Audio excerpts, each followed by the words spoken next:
बंदी छोड़ सतगुरु भोगेगा अपना किया रे, इसके ऊपर वीडियो बनाने की श्रृंखला जारी है। इस श्रृंखला में आज हमारा ये अंतिम वीडियो है और इस पुस्तक पर पहले जितने भी वीडियो बने हैं उन वीडियो में हमने बहुत सी शिक्षा प्राप्त की है कि संतों का भक्तों का विरोध करने वालों को, संतों को भक्तों को बेवजह सताने वालों को आगे चलकर कर्म फल के तहत क्या क्या दंड और सजा भुगतनी पड़ती है। 2006 के करोथा कांड को लेकर ये पुस्तक विशेष रूप से बनाई गई है। 2006 के करोथा कांड में जिन जिन लोगों ने, वो चाहे प्रशासनिक थे चाहे ग्रामीण थे, अपनी प्रत्यक्ष या अप्रत्यक्ष भूमिका करोथा कांड पर हमला करने में या करवाने में जैसी भी निभाई थी, आगे चलकर उन परिवारों का सर्वनाश हुआ। और भाइयों और बहनों, साथ में करोथा कांड की जो मूल जड़ थी, दयानंद सरस्वती के द्वारा लिखी गई पुस्तक सत्यार्थ प्रकाश, उसका भी पोस्टमार्टम सतगुरु रामपाल जी के द्वारा किया गया है। आर्य समाज दयानंद सरस्वती को एक बहुत बड़ा समाज सुधार मानता था, परंतु दयानंद सरस्वती की पुस्तक से पता चला कि वो खुद व्यसन किया करते थे, भांग पिया करते थे, तंबाकू खाया करते थे, और नशा करने वाला व्यक्ति कभी भी एक समाज सुधारक नहीं कहा जा सकता। साथ में आर्य समाज दयानंद सरस्वती को वेदों का प्रकांड ज्ञाता मानता था, परंतु सतगुरु रामपाल जी ने उसके द्वारा लिखी पुस्तक सत्यार्थ प्रकाश की वेदों से तुलना करके समाज के सामने दयानंद के अज्ञान की और सत्यार्थ प्रकाश पुस्तक के अंदर जो गंध लिखी हुई है, आर्य समाज महर्षि दयानंद को वेदों का विद्वान मानता था, परंतु सतगुरु रामपाल जी के द्वारा सत्यार्थ प्रकाश के ज्ञान को जो वेदों से तुलना करके समाज को दिखाया गया, तो आज वही आर्य समाज महर्षि दयानंद के अज्ञान को धिक्कार रहा है। और काफ़ी संख्या में आर्य समाज से जुड़े लोग सतगुरु रामपाल जी की शरण में आए, सत भक्ति प्राप्त की और अपनी आत्मा का कल्याण करवाने की दिशा में आगे बढ़ रहे हैं। तो भाइयों और बहनों, इस पुस्तक के अंत में महर्षि दयानंद के विषय में कुछ और रोचक जानकारियां हैं। जैसा कि आर्य समाज में एक बहुत बड़ा झूठ फैला रखा था कि महर्षि दयानंद की स्वतंत्रता संग्राम में बहुत बड़ी भूमिका थी, तो सतगुरु रामपाल जी ने उसी के जीवन चरित्र से स्पष्ट कर दिया है, साबित कर दिया है, प्रमाणित कर दिया है कि महर्षि दयानंद जी की स्वतंत्रता संग्राम के समय किसी भी प्रकार की कोई भी भूमिका नहीं थी। क्या कुछ ये पुस्तक हमें कह रही है, हम इसमें आगे बढ़ते हैं। पुस्तक है भोगेगा अपना किया रे, लिखने वाले हैं सतलोक आश्रम मैनेजमेंट हरियाणा से कुछ भगत। महर्षि दयानंद का स्वतंत्रता संग्राम में कोई योगदान नहीं था। पुस्तक नव जागरण के पुरोधा दयानंद सरस्वती के प्रकाशक मुद्रक की फोटोकॉपी। ये पुस्तक आप जियों के समक्ष है। नव जागरण के पुरोधा दयानंद सरस्वती, इसके लेखक हैं डॉक्टर भवानी लाल भारतीय MA PhD। ये कहाँ से प्रकाशक है? वैदिक पुस्तकालय परोपकारिणी सभा दयानंद आश्रम अजमेर, आप जियों के सामने है। और इसके पेज नंबर 38 की ये फोटोकॉपी है, जिसमें स्पष्ट किया हुआ है कि 1857 की जो स्वतंत्रता संग्राम वाली जो क्रांति थी, उसमें महर्षि दयानंद जी का क्या योगदान था और क्या नहीं था। महर्षि दयानंद स्वतंत्रता संग्राम में डरकर 3 वर्ष लापता रहा। ये ऊपर लगी फोटोकॉपी महर्षि दयानंद के भक्तों द्वारा वैदिक पुस्तकालय परोपकारिणी सभा दयानंद आश्रम अजमेर राजस्थान से प्रकाशित नव जागरण के पुरोधा दयानंद सरस्वती के पृष्ठ 38 की है। इसमें स्पष्ट किया है कि महर्षि दयानंद मार्च 1857 तक तो गंगा नदी के साथ साथ घूमता रहा। जब मई 1857 में स्वतंत्रता संग्राम की तैयारियां चल रही थी, उसी समय लापता हो गया। फिर 3 वर्ष तक उसका कहीं पता नहीं लगा। जून 1857 में स्वतंत्रता संग्राम हुआ, उसके भय से छुप गया।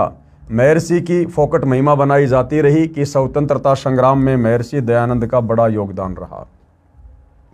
अब गुरुदेव भगवान क्या कह रहे हैं, विचार करो, क्या खाक योगदान था स्वतंत्रता संग्राम में। उन दिनों भांग पीकर डर के मारे जंगलों में छुपा रहा और महर्षि दयानंद के समर्थक कहते हैं कि परमात्मा की खोज में दयानंद जंगलों, पहाड़ों, गुफाओं में गया। विचार करें, परमात्मा कोई गाय भैंस थोड़ी ही है कि गुम हो गई और वह कहीं जंगल में खोजने गया था। परमात्मा वेदों में वर्णित विधि अनुसार मिलता है और वेद ज्ञान महर्षि दयानंद की बुद्धि से परे की बात थी, जिस कारण से अपना अज्ञान अनुभव जो वेद ज्ञान विरुद्ध है, सत्यार्थ प्रकाश में भर दिया जो आपके समक्ष है। महर्षि दयानंद सन 1877 तक हुक्का पीता था। ये पुस्तक है महर्षि दयानंद सरस्वती का जीवन चरित्र। इसके लेखक हैं अमर शहीद पंडित लेखराम द्वारा संकलित प्रमाणित उर्दू संस्करण। और ये कहाँ से प्रकाशित है?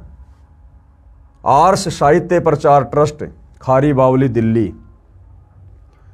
ये पुस्तक आर्ष साहित्य प्रचार ट्रस्ट 455 खारी बावली, दिल्ली द्वारा प्रकाशित है। इसके लेखक पंडित लेखराम उर्दू भाषा अनुवादक हैं। आर्य महोपदेशक श्री कविराज रघुनंदन सिंह निर्मल, संपादक भवानीलाल भारतीय तथा मुद्रक हैं ईरानियन आर्ट प्रिंटर्स, 1534 गली कासिम जान, बल्ली मारान, दिल्ली 6। और इसमें क्या कुछ लिखा हुआ है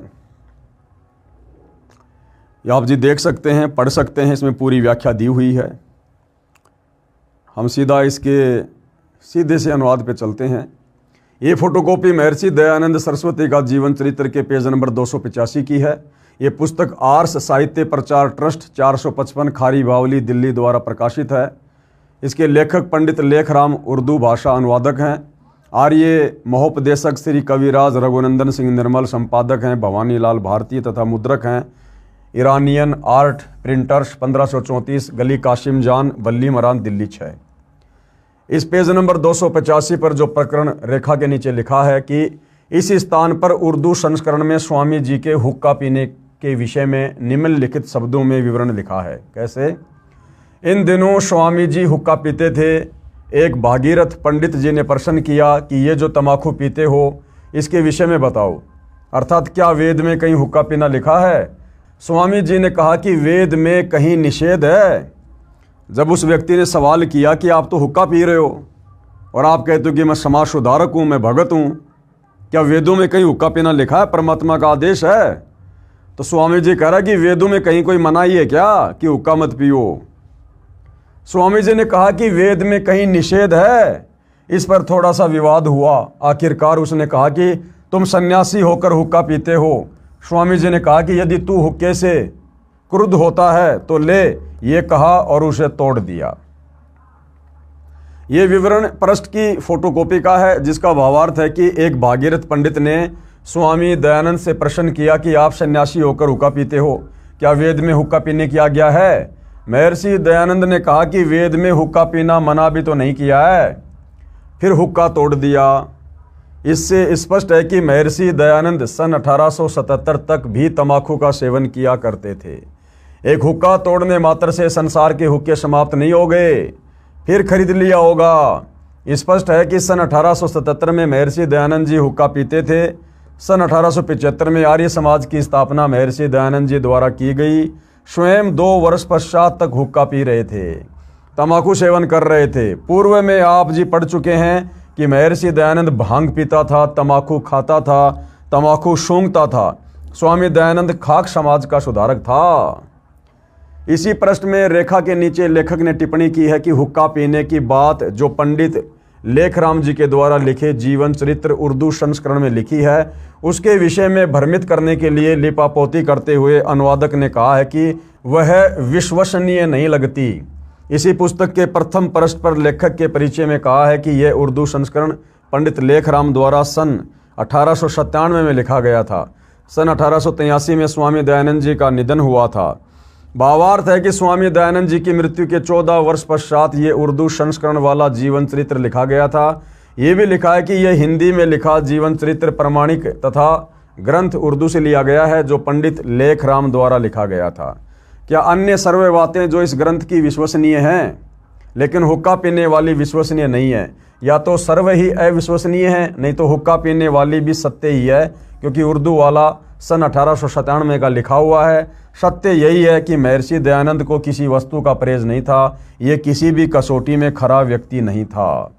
अर्थात भाइयों और बहनों, इस मन के ऊपर लगाम सच्चे सतगुरु की शरण में आने के बाद ही लगती है, अन्यथा कोई चाहे कितना बड़ा समाज सुधारक हो, वो अवश्य गलतियां करेगा ही करेगा।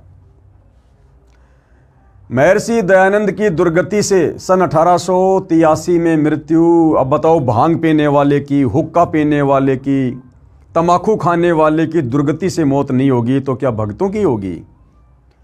महर्षि दयानंद ने पाप कर्मों का दंड भोगा। पुस्तक दयानंद चरित्र की फोटोकॉपियां आप जी की आंखों के सामने है, देख सकते हैं। पुस्तक दयानंद चरित्र के पृष्ठ 216 की फोटोकॉपी।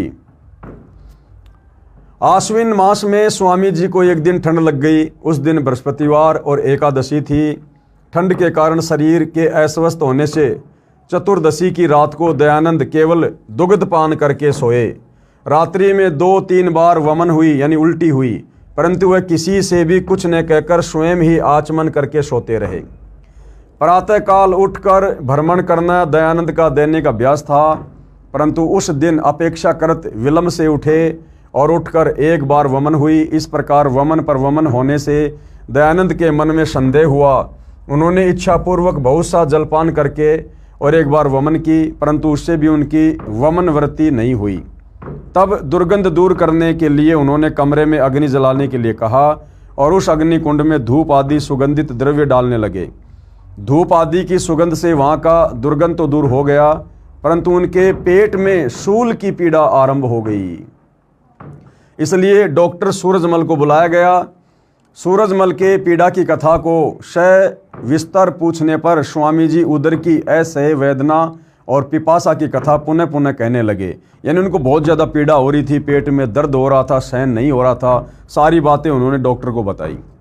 तब सूरजमल की समझ में ठीक व्यवस्था आ गई और प्रस्थान करने के समय स्वामी जी पर लक्ष्यपात करके ये कहकर चले गए कि आपके समान कोई महापुरुष मारवाड़ में कभी नहीं आए, इसलिए कि मारवाड़ के लोग आपके मातम्य को कैसे समझ सकते हैं। सूरजमल के चले जाने पर उनकी शूल वेदना क्रम से यहाँ तक बढ़ी कि निश्वास प्रवास की क्रिया के साथ उनकी वेदना का वेग बढ़ने लगा।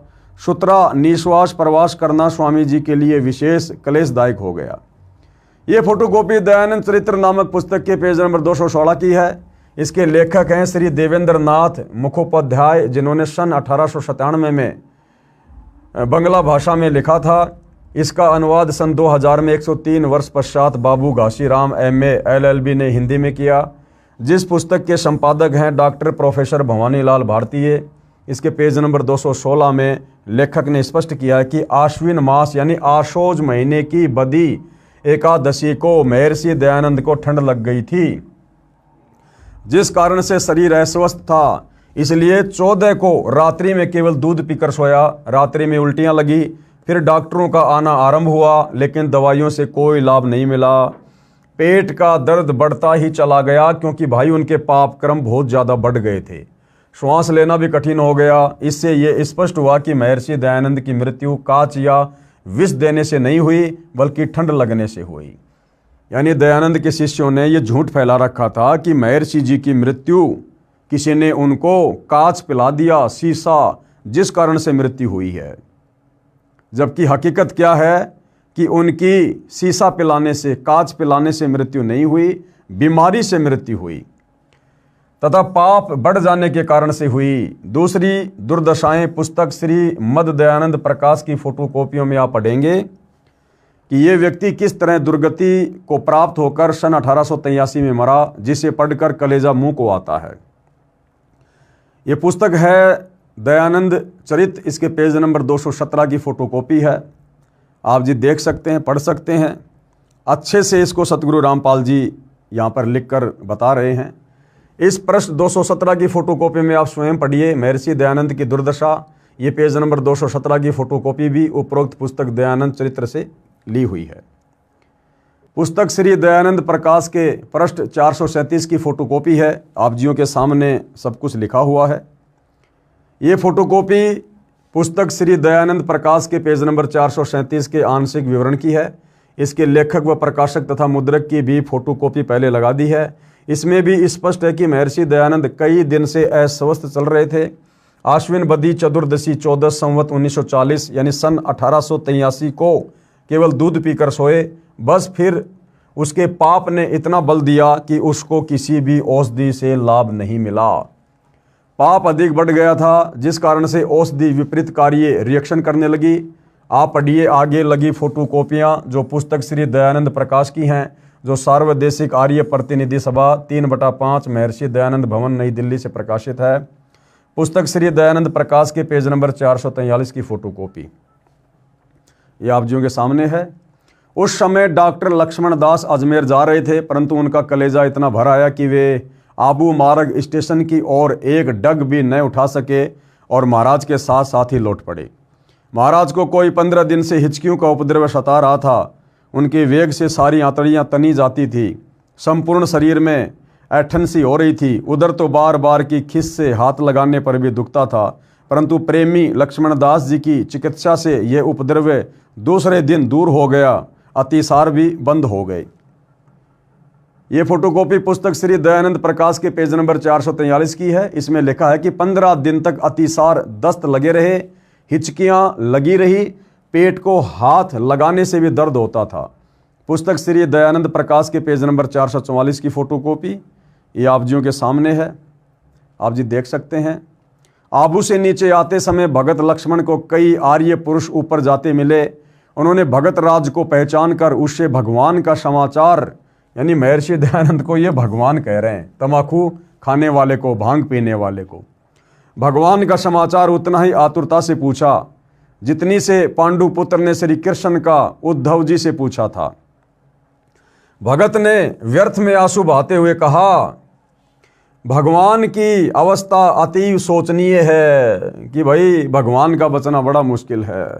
निर्बलता परले पार की बढ़ गई है। उनके कंठ में, जीभ पर, मुख में, माथे और सिर पर छाले पड़ गए। पानी का घूंट भी बड़ी कठिनता से गले से नीचे उतरता है।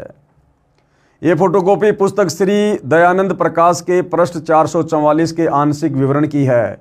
इसमें स्पष्ट किया है कि दयानंद की दुर्गति किस सीमा तक बढ़ी हुई थी। उनके कंठ में छाले, जीभ पर छाले, मुख में छाले, माथे पर, सिर पर छाले पड़ गए थे। पानी की घूंट भी बड़ी कठिनाई से गले से नीचे जाती थी। पुस्तक श्री दयानंद प्रकाश के पेज नंबर 445 की फोटोकॉपी ये आप जियों के सामने है। हम सीधा सीधा इसके शुद्ध हिंदी अनुवाद पर चलते हैं।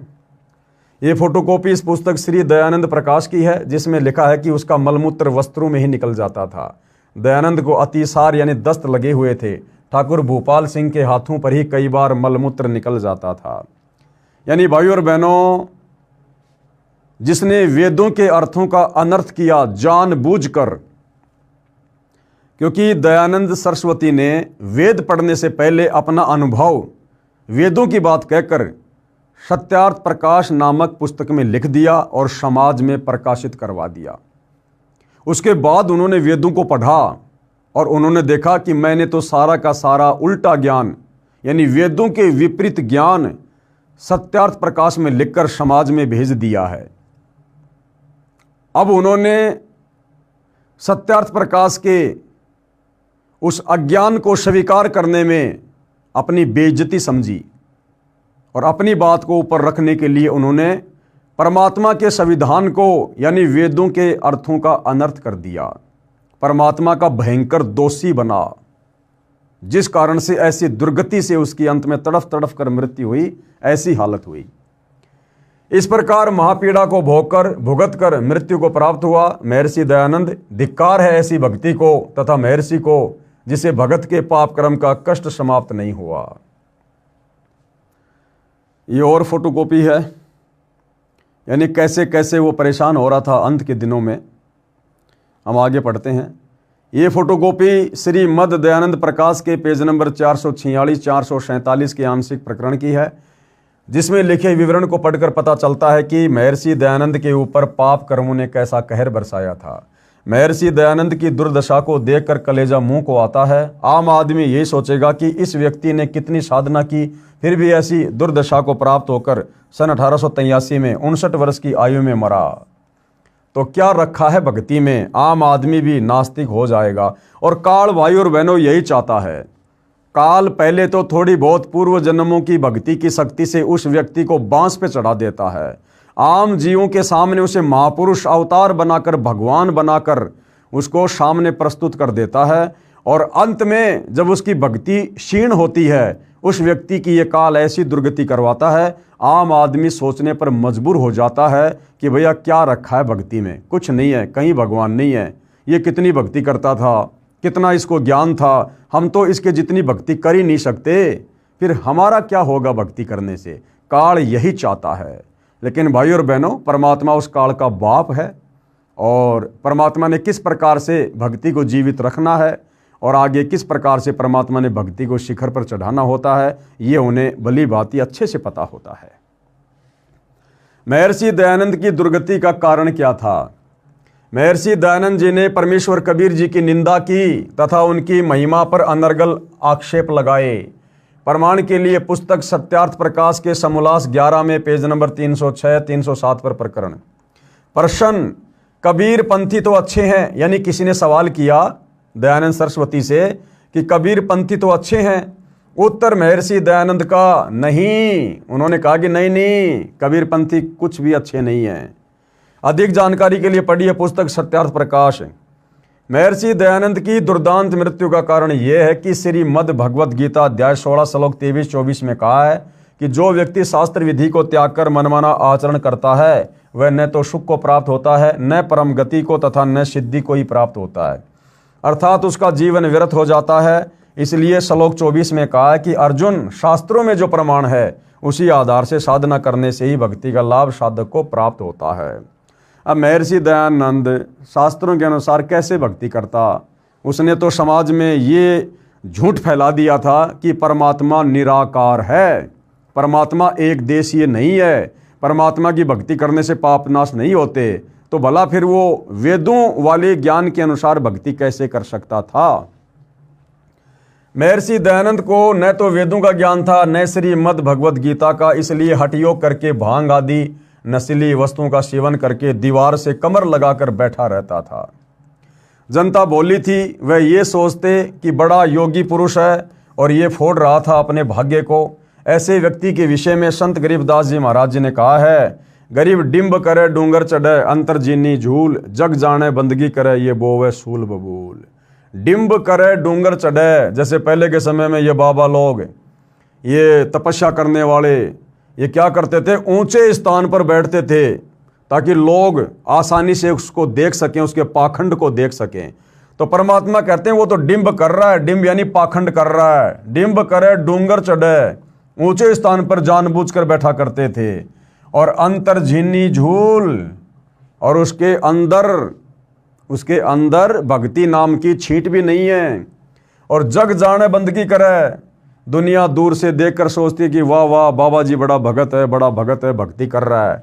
और परमात्मा कहते हैं ये तो बो है शूल बबूल, वो तो अपने रास्ते में कांटे बो रहा है, शास्त्र विरुद्ध साधना करके, पाखंड पूजा करके।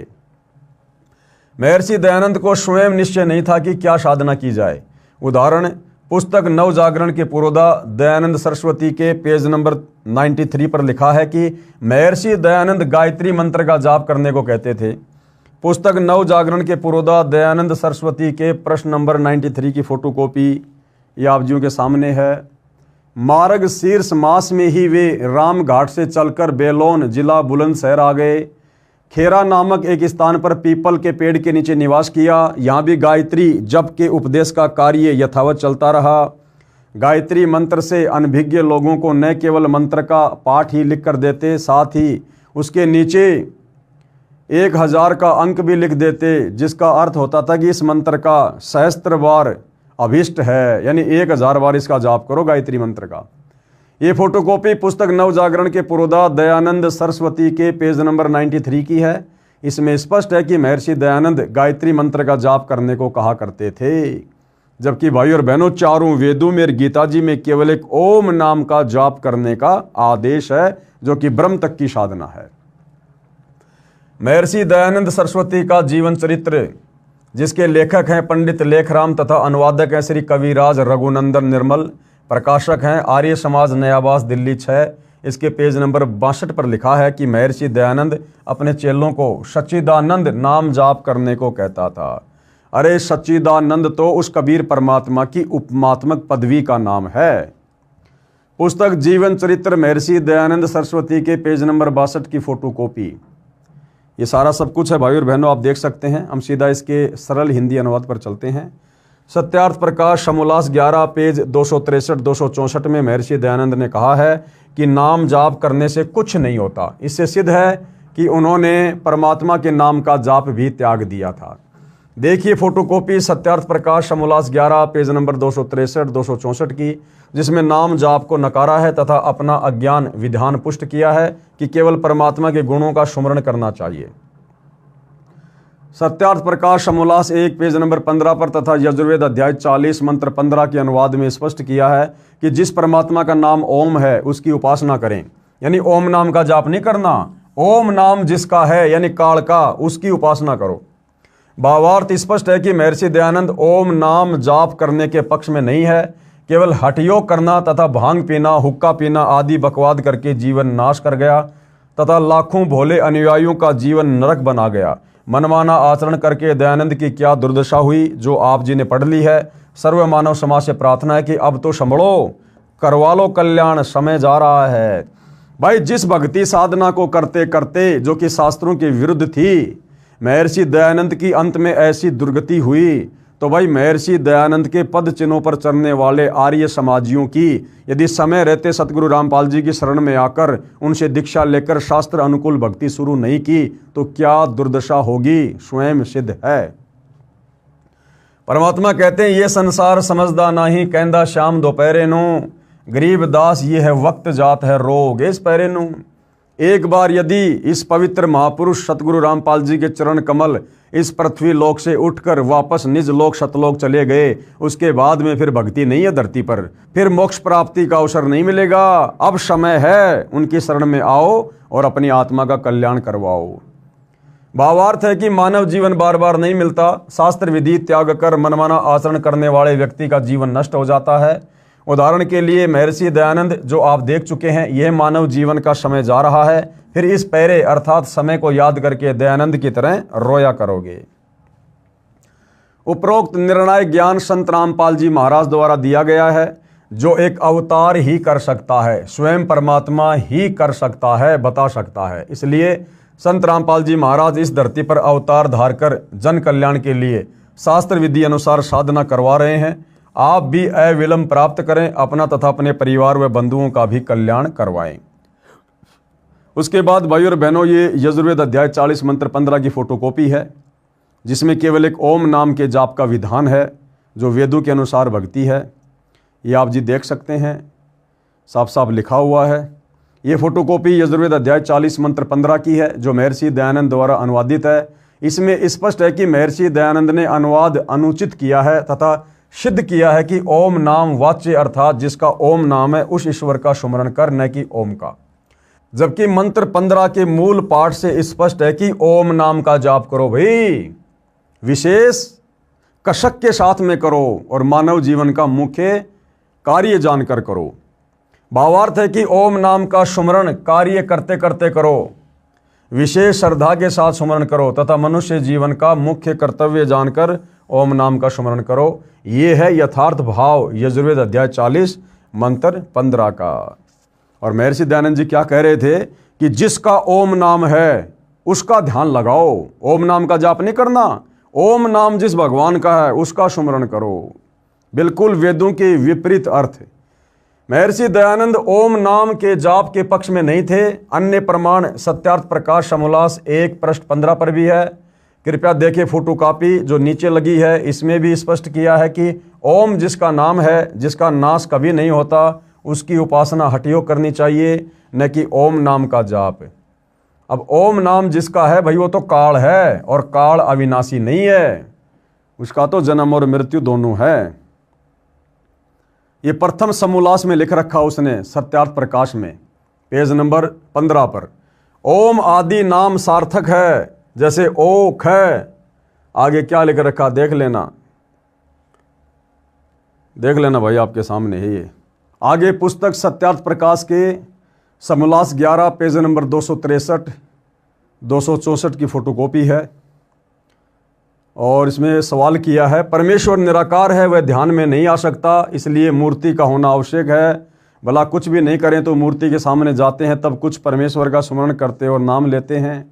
स्वामी जी ने उत्तर दिया, जब परमेश्वर निराकार है तब उसकी मूर्ति नहीं बन सकती। यानी स्वामी जी तो क्या कहें उनको, दयानंद सरस्वती परमात्मा को निराकार मानता है, जबकि वेदों में परमात्मा साकार है, मनुष्य दृश्य है, सिंहासन पर बैठा है, राजा की तरह देखने योग्य है। तो यहाँ पर उन्होंने परमात्मा को निराकार सिद्ध किया है, ये आप जियों के सामने है।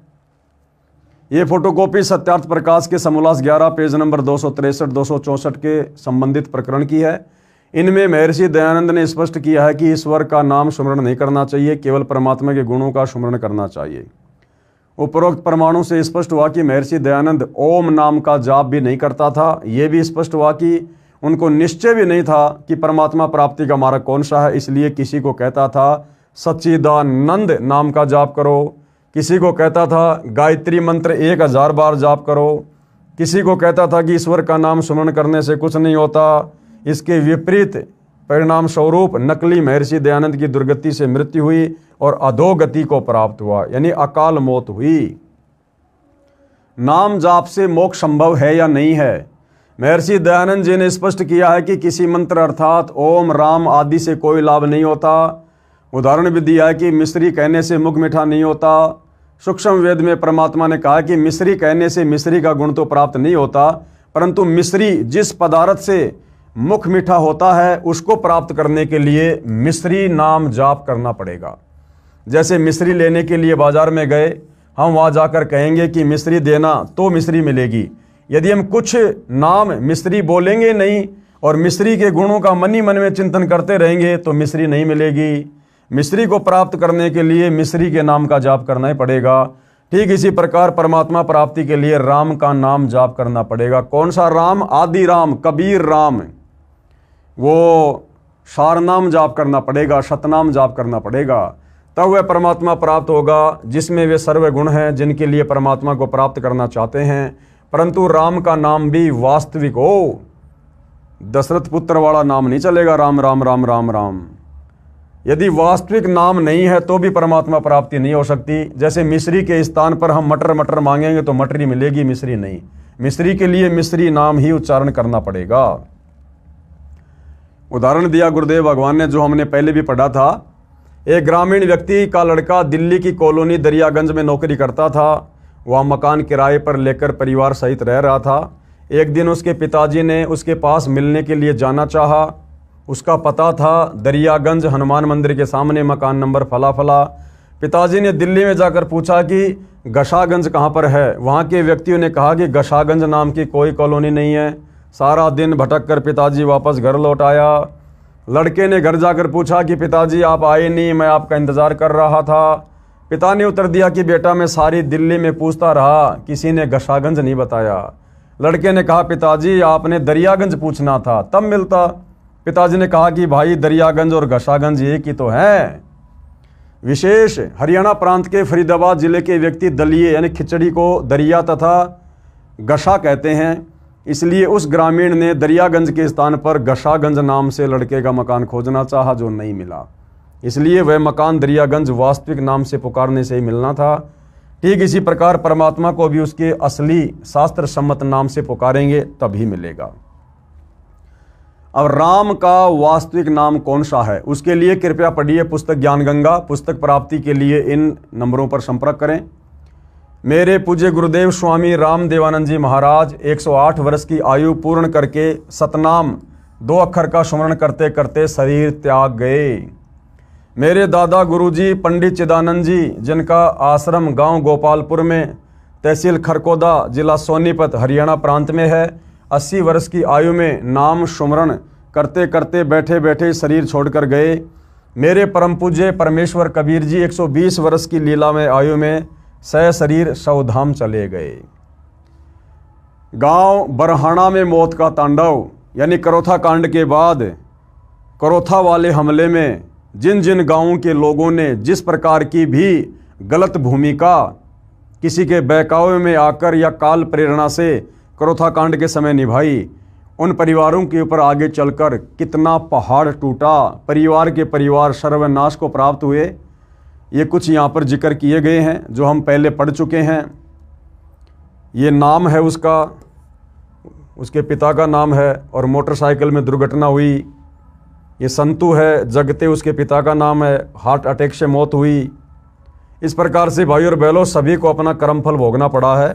हमने इस पुस्तक से यही शिक्षा लेनी है कि हमने कभी भूलकर भी किसी के बहकावे में आकर, किसी के भ्रमित करने से, देखा देखी में, भेड़ चाल में चलते हुए, साधु संत महात्मा तो छोड़ो, हमने आम व्यक्ति की निंदा करके परमात्मा का दोषी नहीं बनना है, अन्यथा हमारी भी उसी दुर्गति से मृत्यु होगी जिस दुर्गति से इन तमाम लोगों की हुई। ये सब आपके सामने है। ये गांव करोथा में मौत का कहर, यहाँ पर भी साफ साफ आप जी देख सकते हैं कितने लोगों ने व्यर्थ में परम संत का जो है विरोध करके और अपनी मौत को न्योता दिया।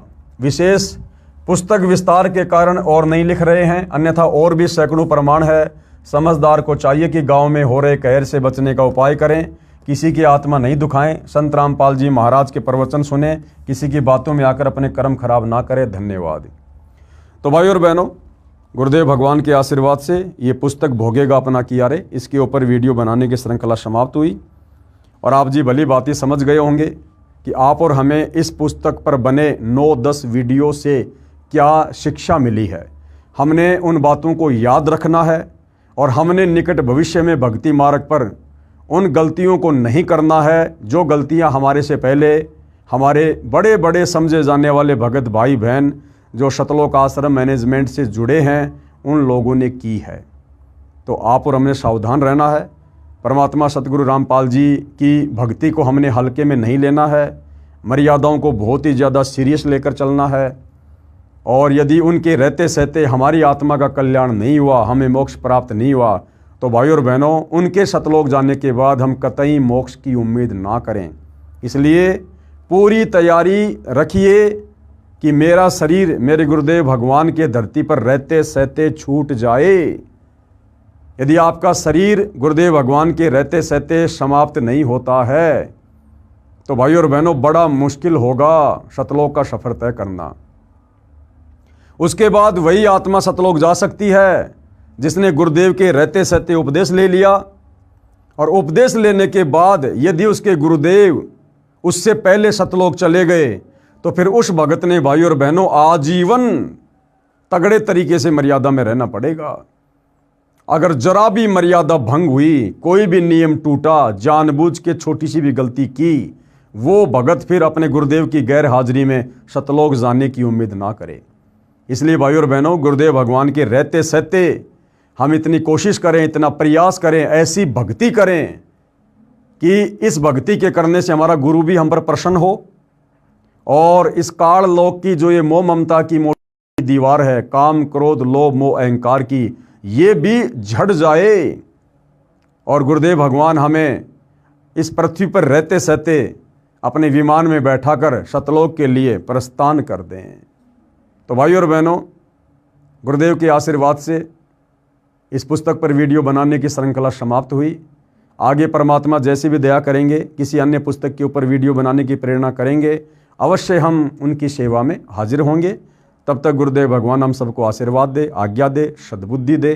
बंदी छोड़ सतगुरु रामपाल जी परमेश्वर जी की जय हो।